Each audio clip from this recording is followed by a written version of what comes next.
Good morning students. हम discuss कर रहे थे बायोटेक्नोलॉजी और हमारा जो लेसन नंबर 14 है बायोटेक्नोलॉजी एक परिचय है ना, इंग्लिश में भी लिखते हैं इसको बायो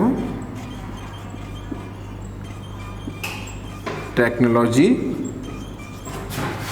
एंड इंट्रोडक्शन।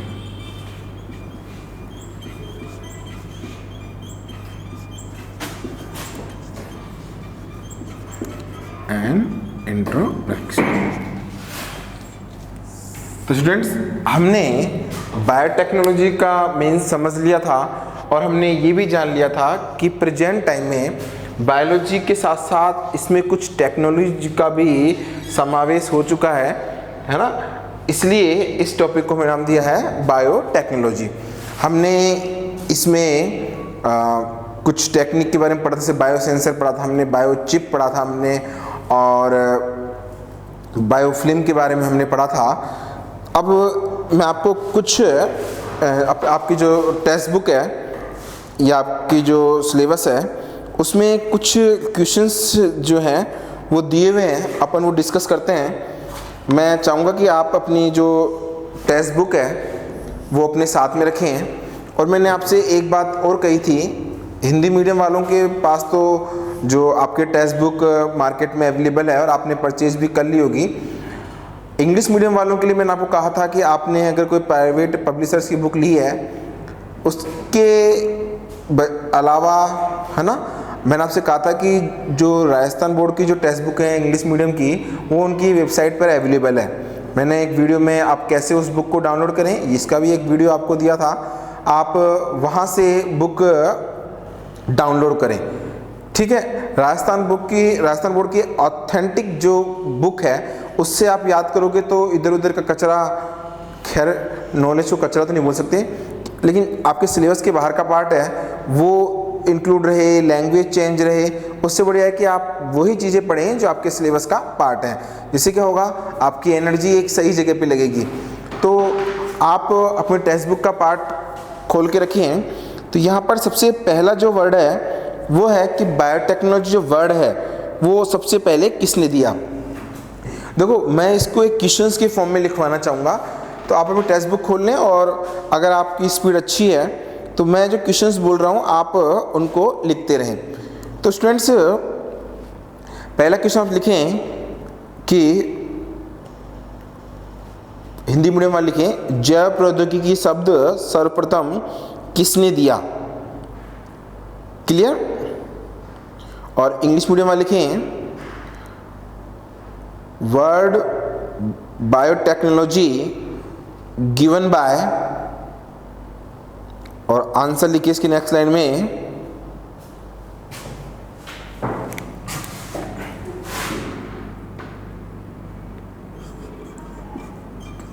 हंगरी के एक इंजीनियर थे, साइंटिस्ट थे, कॉल्ड इरेकी। इन्होंने 19 में ये वर्ड दिया था, इरेकी लिख दो, इरेकी लिख दो।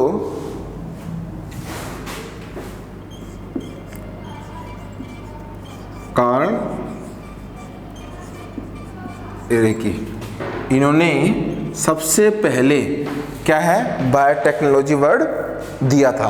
क्लियर। ये आपको याद रखना है कि सबसे पहले बायोटेक्नोलॉजी वर्ड किसने दिया था, कार्ल इरेकी ने। बेटा इसके बाद इसमें देख रखा है कि बायोटेक्नोलॉजी की डेफिनेशन, तो हिंदी मीडियम वाले आप क्वेश्चंस लिख सकते हैं। देखो, मैं जो आपको लिखवा रहा हूँ आप क्वेश्चंस के वे में तैयार करें। आपकी टेक्स्ट बुक में टेबल दे रखी है, टेबल को याद करने में आपको थोड़ी सी तकलीफ होगी, है ना। आप क्वेश्चंस बना के याद करें तो जिससे क्या होगा, एग्जाम में सीधे सीधे क्वेश्चन पूछेगा, आप सीधे सीधे जो आंसर है वो पुटअप कर दोगे। दूसरा क्वेश्चन है, जैव प्रौद्योगिकी को परिभाषित कीजिए, और इंग्लिश मीडियम वाले लिखेंगे डिफाइन बायोटेक्नोलॉजी।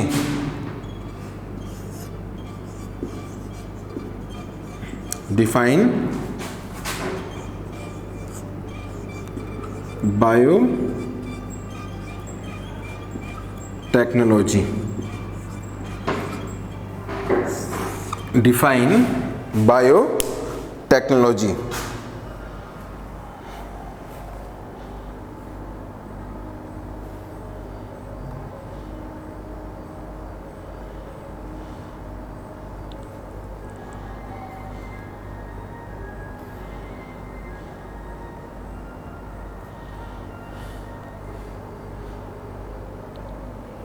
आप अपनी टेक्स्ट बुक में देख पा रहे हैं कि 2 डेफिनेशन दी हुई है ना।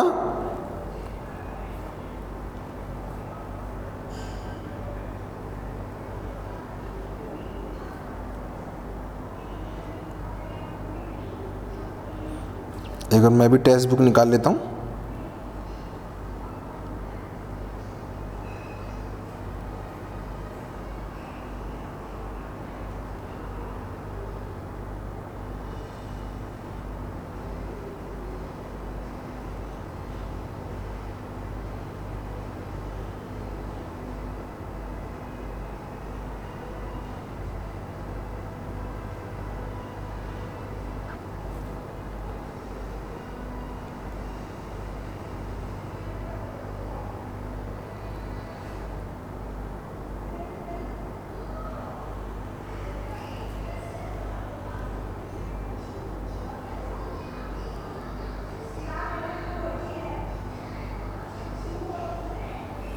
देखो, एक तो सिंपल डेफिनेशन है बायोटेक्नोलॉजी की और दूसरी है वो union federation of biotechnology, European Federation of biotechnology, है ना, उसकी डेफिनेशन है। तो आपसे जो डेफिनेशन पूछी जाए आप वही लिखें, है ना। एक चीज़ मैं आपको बता दूं कि एग्ज़ाम में जो क्वेश्चंस आते हैं उनकी एक लिमिट्स होती है ना। ऐसा नहीं कि आप ज़्यादा अच्छा आंसर देने चक्कर में लिमिट को पार कर दें, तो वो भी आपके लिए नुकसानदायक होगा, है ना। सबसे पहले जो ए सेक्शन आता है उसमें एक एक वर्ड में आंसर देना है, तो आपको एक एक वर्ड में या एक एक लाइन में आंसर देना होता है। दूसरा सेक्शन होता है उसमें आपको 2 से 3 लाइनों में आंसर देना होता है। और जो तीसरा जो सेक्शन आता है उसमें आपको आधा पेज या 50 लाइनों के करीब उसमें वर्ड लिमिट दी होती है, आपको उसके अकॉर्डिंग आंसर देना पड़ता है। फोर्थ में भी आपको लिमिट दी होती है, आप कम से कम 1, 1.5, 2 पेज काम में ले सकते हैं। तो लिमिट को ऐसे नहीं कि पूछा आपसे डिफाइंड बायोटेक्नोलॉजी और आपने सिंपल भी लिख दी और यूरोपियन फेडरेशन ऑफ बायोटेक्नोलॉजी के अकॉर्डिंग दोनों डेफिनेशन लिख दी, तो आपकी जो वर्ड लिमिट है वो क्या होती है, एक्सेस में चली जाती है, तो वो भी आपके लिए ठीक नहीं है।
तो स्टूडेंट्स, इसमें डेफिनेशन में देखो एक चीज़ दे रखी है कि बायोटेक्नोलॉजी 2 वर्ड से मिलकर बनी है, बायो और टेक्नोलॉजी। ये तो आपको मैंने जनरली बता दिया था, लेकिन इसमें जो डेफिनेशन दे रखी है, सिंपल डेफिनेशंस आप यहाँ से लिखेंगे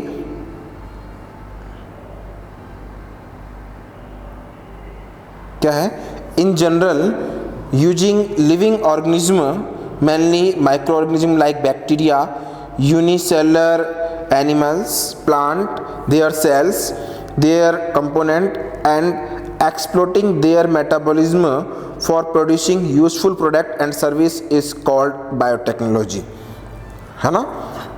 हिंदी मीडियम वाले मैं आपको इसको एक्सप्लेन भी कर देता हूँ, जिससे आपको समझने में इजी रहे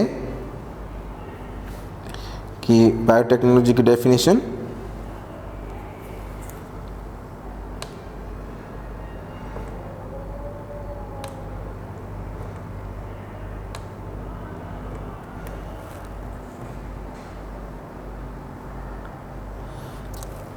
कि यहाँ से लिखा गया है, सामान्य अर्थ में आप यहाँ से लिखें, सजीवों मुख्यतः सूक्ष्म जीवों जैसे जीवाणुओं, एक कोशिक जंतुओं, पादपों, इनकी कोशिकाओं, इनके घटकों तथा इनमें संपन्न होने वाले प्रक्रमों का उपयोग मानव कल्याण हेतु उपयोगी पदार्थों का निर्माण करना बायोटेक्नोलॉजी कहलाता है।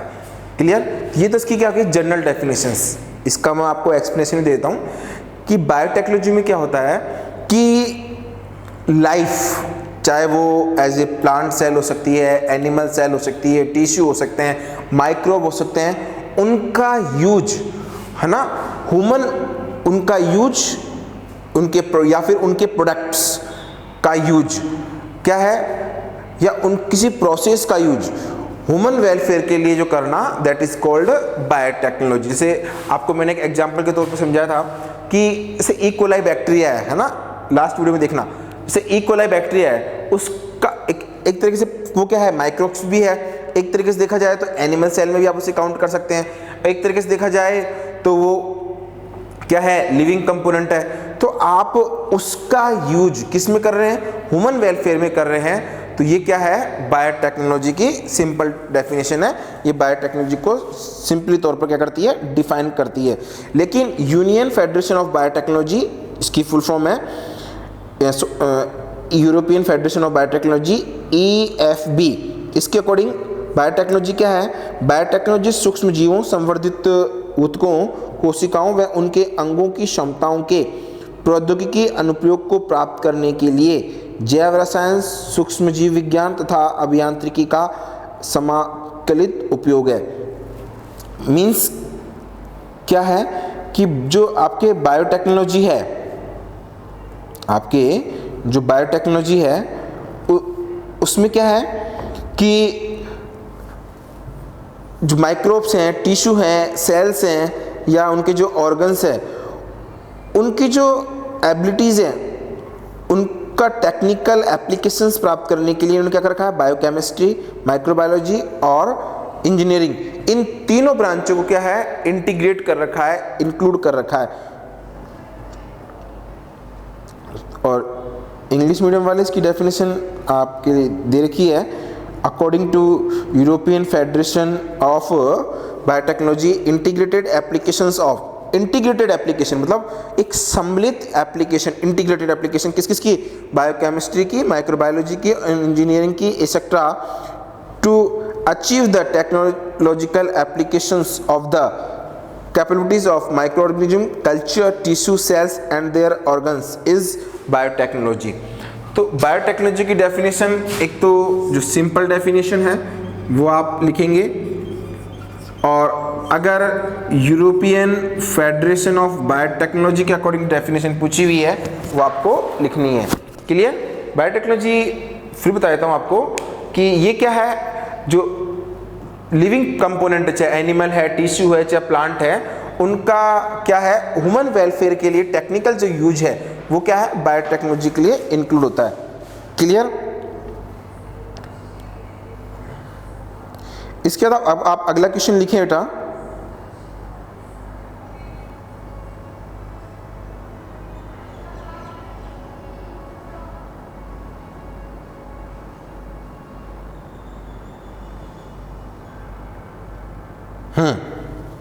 ये तो आपको पता ही है कि डेड सेल की डिस्कवरी किसने की थी, रॉबर्ट हॉक ने, और लिविंग सेल की जो डिस्कवरी किसने की थी, एंटोनी वॉन ल्यूवेनॉक ने। फिर भी आप लिख लें, है ना, आप ऐसे लिख लें कि फर्स्ट जो सेल है ना, सेल की डिस्कवरी किसने की थी, रॉबर्ट हुक ने, है ना, पर वो सेल कैसी थी, डेड थी। आपको आता है लेकिन फिर भी लिख लें, है ना। दूसरा, फर्स्ट लिविंग सेल की डिस्कवरी किसने की थी, एंटोनी वॉन ल्यूवेनहॉक ने। आप इसको भी क्वेश्चन के फॉर्म में लिख लें। फिर अगला क्वेश्चन है कि बायोलॉजी वर्ड किसने दिया था फर्स्ट बार, तो उसमें साइंटिस्ट का नाम दे रखा है KF Burdach, GR Treviranus and G Baptiste Lamarck, है ना। 3 साइंटिस्ट के नाम दे रखे हैं, है ना। आपको इनका नाम क्वेश्चन लिखना है, biology word given by, biology शब्द किसने दिया, और आंसर में इन तीनों साइंटिस्टों का नाम लिख लेंगे, JF ब्रूडेज, GR ट्रेविनेरिस और जीन बाप्टिस्टे लामार्क। क्लियर। इसके बाद अगला क्वेश्चन आप लिखेंगे, एक बैक्टीरिया अपन ने पढ़ा था ई कोलाई, इसकी का पूरा नाम है इस्चीरिया कोलाई, है ना। बैक्टीरिया है, इसकी डिस्कवरी किसके द्वारा की थी, तो आप अगला क्वेश्चन लिखेंगे, next question, discovery of E coli, है ना। और हिंदी में लिखेंगे ई कोलाई बैक्टीरिया की खोज, डैश लगा दें और आंसर लिखें। साइंटिस्ट का नाम जो है थियोडोर एशेरिच, और एशेरिच से ही इस्चीरिया बना दिया इन्होंने, थियोडोर एशेरिच।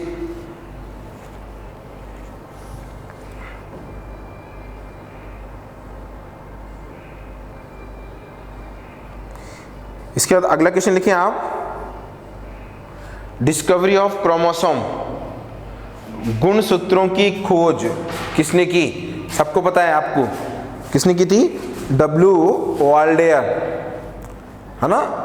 W वाल्डेयर ने किसकी डिस्कवरी की, क्रोमोसोम या गुणसूत्रों की। तो हिंदी मीडियम वाले क्वेश्चन लिखेंगे, गुणसूत्रों की खोज किसने की, और इंग्लिश मीडियम में वाले लिखेंगे discovery of chromosome done by, या डिस्कवरी ऑफ क्रोमोसोम डैश लाके आप सीधे आंसर लिख लें, W वाल्डेयर।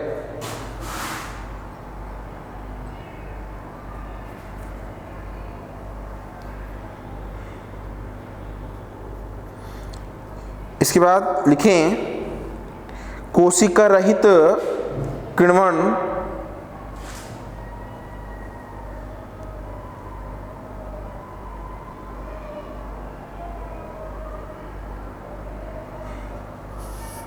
की प्रक्रिया, जिसमें एंजाइमों द्वारा शुगर को अल्कोहल में मॉडिफाइड किया गया। ये एडवर्ड बुनकर हैं, इन्होंने एक एंजाइम की डिस्कवरी की, जाइमेज। तो आप लिखें एंजाइम जाइमेज डिस्कवर्ड बाय, या जाइमेज एंजाइम की खोज किसने की, आंसर लिखेंगे एडवर्ड बुकनर, एडवर्ड बुकनर, एडवर्ड बुकनर। तुम क्यों गिर रहे हो रे यार।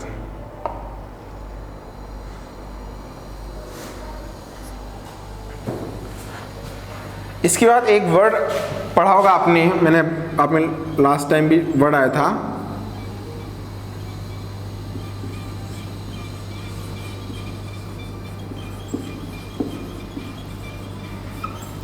हिंदी में इसको लिखते हैं बैक्टीरियोफाज, है ना। मैंने आपको कहा था ये बैक्टीरियोफाज क्या है, ये एक वायरस है जो बैक्टीरिया या बैक्टीरियल सेल को क्या है, इन्फेक्टेड करता है। तो ये, और मैंने आपको ये भी एक आइडिया देता कि जो गंगा का वाटर है उसके अंदर ये बैक्टीरियोफाज प्रेजेंट होते हैं, जिससे आपका जो गंगा का वाटर है वो क्या जल्दी से खराब नहीं होता, क्योंकि इसमें जो भी बैक्टीरिया डेवलप होते हैं ये बैक्टीरियोफाज इनको क्या करता है, डिस्ट्रॉय कर देता है ना। तो क्वेश्चन है डिस्कवरी ऑफ बैक्टीरियोफाज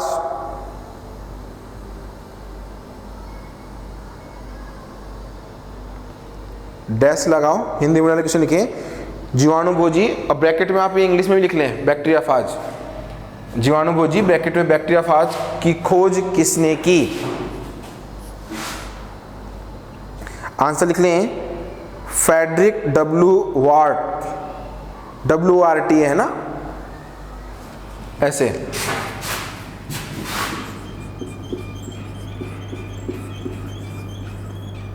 ये मैं RT, Frederick W Twort, Frederick W Twort. Discovery of bacteriophage, या बैक्टीरियाफाज की डिस्कवरी किसने की थी? फ्रेडरिक डब्ल्यू वार्ट ने। क्लियर? फ्रेडरिक डब्ल्यू वार्ट ने क्या है, किसकी डिस्कवरी की थी? बैक्टीरियाफाज की। अगला जो क्वेश्चन है वो अपन लिख लिया है कि बायोटेक्नोलॉजी वर्ड किसने दिया, अपने आंसर पढ़ रखा है, कॉल ही रखी नहीं, ये चीज याद रखना बेटा, है ना। अगला क्वेश्चन है डिस्कवरी ऑफ पेनिसिलिन। सब जानते हैं, जो नहीं जानता है ना उसको जान लेना चाहिए। आज बार बार चीज रिपीट नहीं होती, बेसिक चीज होती है। पहली बात तो पेनिसिलिन क्या है? पेनिसिलिन फर्स्ट डिस्कवर्ड एंटीबायोटिक्स है। सुनना जान से, जिसको पता है वो भी सुन लेना। पेनिसिलिन क्या है? फर्स्ट डिस्कवर्ड एंटीबॉडीज है, सबसे पहले खोजी जाने वाली क्या है? प्रतिजैविक एंटीबायोटिक्स है, पहली चीज। लेकिन ध्यान रखना, इसको ऑब्टेन किया गया था, प्राप्त किया गया था एक फंगस से, एक फंजाई से, एक कवक से, और उसका नाम क्या था? पेनिसिलियम नोटेटम, है ना। एंटीबायोटिक्स बैक्टीरिया से भी प्राप्त होती है ना। अगर आपसे कोई पूछे बैक्टीरिया से प्राप्त सबसे पहले प्राप्त एंटीबायोटिक्स कौन सी है, तब आपको पेनिसिलिन नहीं लिखना है, लेकिन है ना वो। लेकिन आपसे कोई पूछे कि सबसे पहले, अगर बैक्टीरिया का रेफरेंस ना दे, ये पूछे कि सबसे पहले है ना खोजी गई एंटीबायोटिक्स कौन सी है सबसे पहले, तो वो कौन सी है? पेनिसिलिन, है ना। और इसकी खोज किसने की थी? एक फंगस से प्राप्त हुई थी, क्या नाम था उसका? Penicillium notatum. Yes, Alexander Fleming, है ना। तो सबसे पहले जो डिस्कवर्ड जो एंटीबायोटिक्स है वो अच्छा, एंटीबायोटिक्स क्या है आपको बता चुका हूं, फिर भी आप पूछते हैं इसको। एंटीबायोटिक्स क्या है? सुनना, जब कोई बैक्टीरियल सेल किसी दूसरी बैक्टीरियल सेल को डिस्ट्रॉय करने के लिए जो सब्सटेंस या कोई पदार्थ स्त्रवित करती है, उसको बोलते हैं एंटीबायोटिक्स या एंटीबायोटिक। इसको हिंदी में बोलते हैं प्रतिजैविक।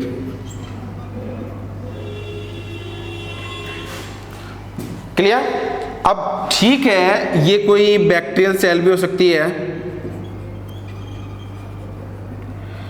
ये कोई फंगस भी हो सकती है। क्लियर? इन्होंने किसी दूसरी बैक्टीरियल सेल को डिस्ट्रॉय करने के लिए सब्सटेंस सीक्रेट किया है, उसको अपन क्या बोलते हैं? एंटीबायोटिक या प्रतिजैविक। ठीक है, सबसे पहले फंगस से प्राप्त की गई थी और उसका नाम क्या था? पेनिसिलिन। क्लियर? बैक्टीरिया की आपको मैं अभी नहीं बताऊंगा, वरना आप कंफ्यूज जाएंगे। कैसे डिस्कवर की, इसके पीछे भी एक कहानी आपको बताई थी कि जब ये निमोनिया वाले बैक्टीरिया पर अपने एक्सपेरिमेंट कर रहे थे, तो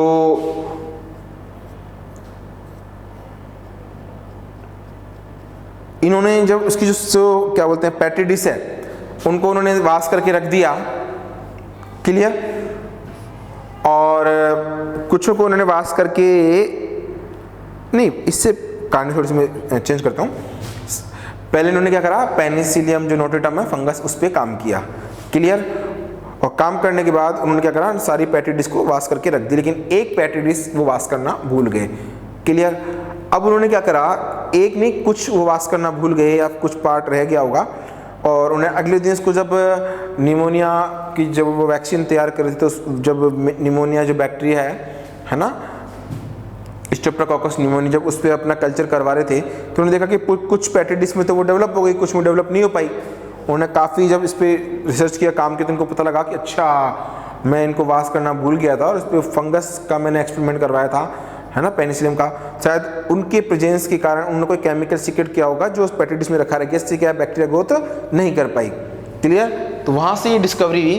तो आपको लिख लें, है ना, डिस्कवरी ऑफ पेनिसिलिन, आंसर क्या है? Alexander Fleming. इसके बाद क्या है? जेनेटिक इंजीनियरिंग या जेनेटिक का मतलब आनुवांशिक अभियांत्रिकी शब्द का सर्वप्रथम प्रयोग किसने किया? किसने लिखे? आनुवांशिक अभियांत्रिकी शब्द का सर्वप्रथम प्रयोग किसने किया? आंसर लिखें, सॉरी इंग्लिश मीडियम वाले क्वेश्चन लिखें, word genetic engineering firstly used by, या ऐसे लिख लें genetic engineering word given by, और आंसर लिखें हिंदी मीडियम वाले जैक विलियमसन, इंग्लिश मीडियम वाले जैक विलियमसन, अपनी टेक्स्ट बुक में से देख के लिखें जैक विलियमसन, और इनके नोबेल का नाम लिख रखा है ड्रैगन्स आइलैंड, कोई मतलब का नहीं है, आप नाम याद रखें, बस नोटबुक में नोट्स में ना लिखे, है ना, कोई नहीं पूछता, अगर आपको याद रह जाता है तो ठीक है, और कुछ छोड़ोगे तो वो छूटा हुआ भी याद रह जाता है, लेकिन नोट्स में लिखने की जरूरत नहीं है, आप तो केवल साइंटिस्ट का नाम लिख लें जैक विलियमसन। तो जेनेटिक इंजीनियरिंग जो वर्ड है वो किसने दिया था? जैक विलियमसन ने। आनुवांशिक जो अभियांत्रिकी शब्द किसने दिया? जैक विलियमसन ने दिया। क्लियर? इसके बाद आप सबको पता है डीएनए का डबल हेलिक्स मॉडल, ये वाला, वैसे मैं आपको बता दूं आप लोगों ने अभी डीएनए के बारे में पढ़ा नहीं है,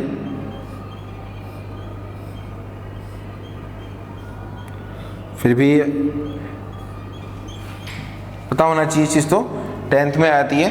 ये डीएनए का डबल हेलिक्स मॉडल है, और डीएनए के डबल हेलिक्स मॉडल के लिए 1962 में उन दोनों को नोबेल प्राइज भी मिला था। तो डीएनए का डबल हेलिक्स मॉडल किसने दिया? Double helix model of DNA given by, question लिख लें, double helix model of DNA given by, या डीएनए का द्विरज्जुकीय मॉडल किसने दिया? आंसर लिख लें James Watson and Francis Crick, James Watson and Francis Crick. अरे जनरली आप वाटसन क्रिक भी याद कर सकते हैं, कोई दिक्कत नहीं है, पर एग्जाम में अगर पूरा नाम लिख के आएंगे तो कुछ में भी अच्छा लगेगा, है ना। James Watson and Francis Crick,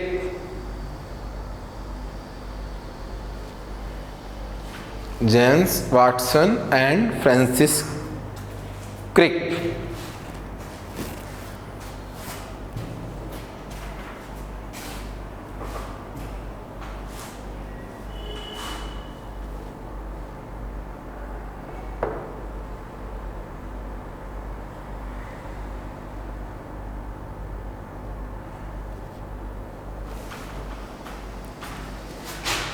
इसके बाद एक क्वेश्चन और है, डिस्कवरी ऑफ रेस्ट्रिक्शन एंजाइम, ये अपन ने कल भी पढ़ा था, उस जो एक अपने चार्ट बनाया था रेस्ट्रिक्शन एंजाइम, एक मिनट इसको रफ कर देता हूं।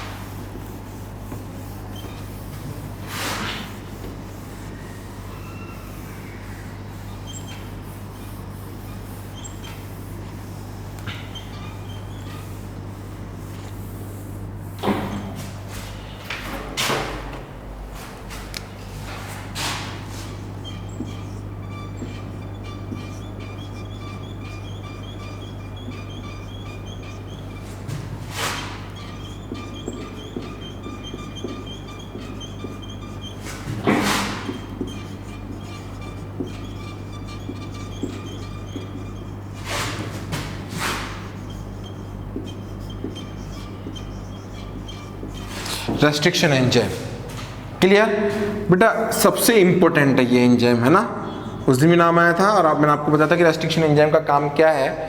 सुनना, जैसे आपकी ये डीएनए मॉलिक्यूल है, तो बार बार सिखाने की चीज़ नहीं होनी चाहिए, आपको पता होना चाहिए बेसिक चीज़। अच्छा बच्चा वो है जिसको चीज़ें समझ में आ जाए।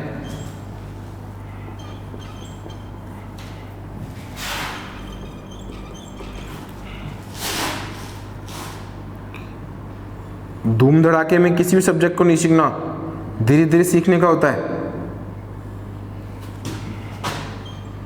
जैसे ये आपका डीएनए है ना,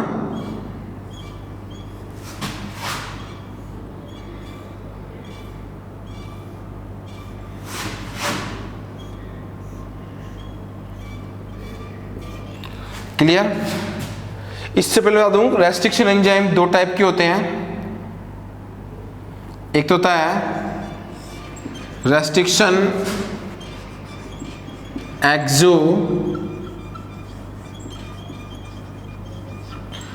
एंजाइम के लास्ट के बाद में एज लिखता है एक्सोन्यूक्लिएज, रेस्ट्रिक्शन एक्सो न्यूक्लिएज, और दूसरा होता है एंडोन्यूक्लिएज।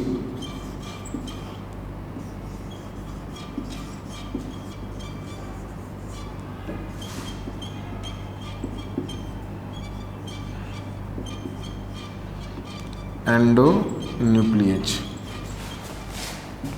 देखो नाम से लग रहा है एक्सो मतलब बाहर, एंडो मतलब अंदर, क्लियर। एंजाइम है इसलिए लास्ट कि उसके नाम के बाद में एज लग रहा है, आपने पढ़ा था एंजाइम्स के अंदर। तो रेस्ट्रिक्शन एंजाइम क्या है, ये डीएनए को छोटे छोटे टुकड़ों में क्या है, काटते हैं।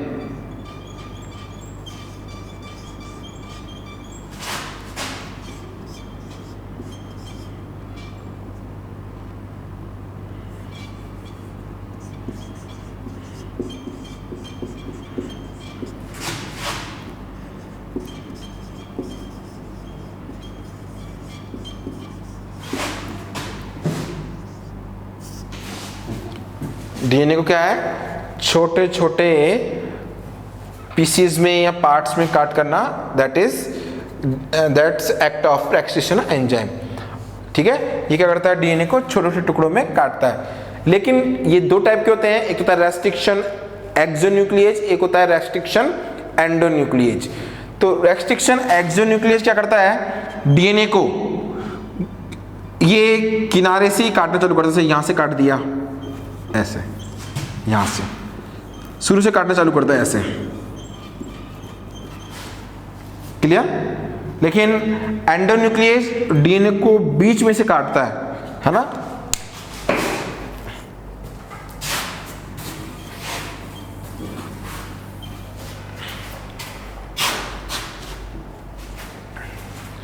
एक्सोन्यूक्लिएज तो क्या करेगा, जैसे ये डीएनए है,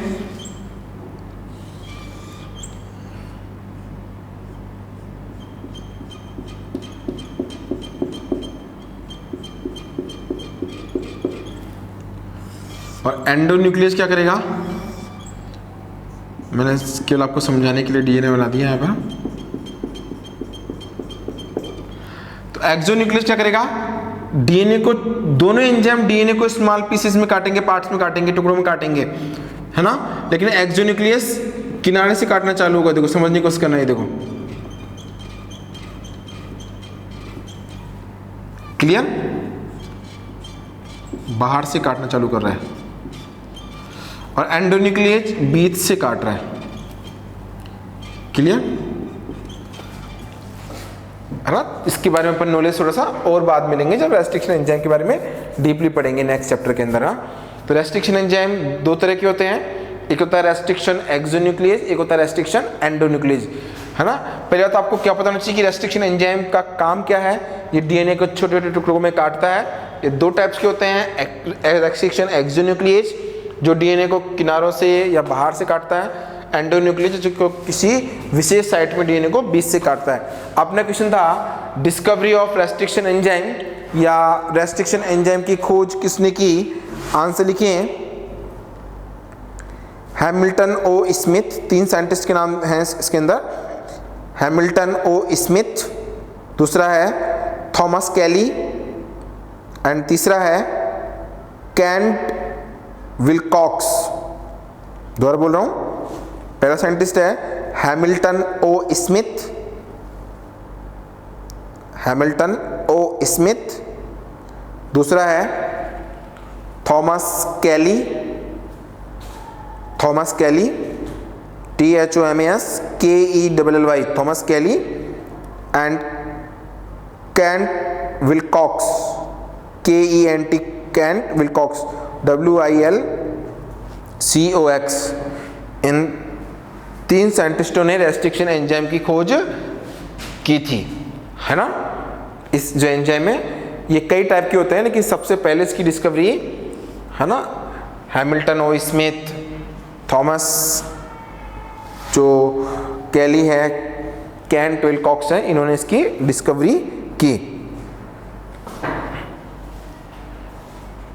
आप इनको क्वेश्चन के फॉर्म में लिखेंगे तो वो आपके लिए याद करना क्या होगा, ज़्यादा बेटर होगा। टेबल के फॉर्म में बनाएंगे तो वो याद नहीं रहता, क्वेश्चन के फॉर्म में याद करोगे तो क्या होगा, जल्दी याद करें, याद रहेगा, जल्दी याद हो जाएगा। और एग्जाम में जैसा क्वेश्चन आएगा, है ना, ऐसे क्वेश्चन आएगा और आप ऐसे इसका आंसर क्या करेंगे, इजीली पुट करके आ जाएंगे, है ना। तो स्टूडेंट्स नेक्स्ट वीडियो में हम इसको कंटिन्यू करते हैं। Thanks for watching.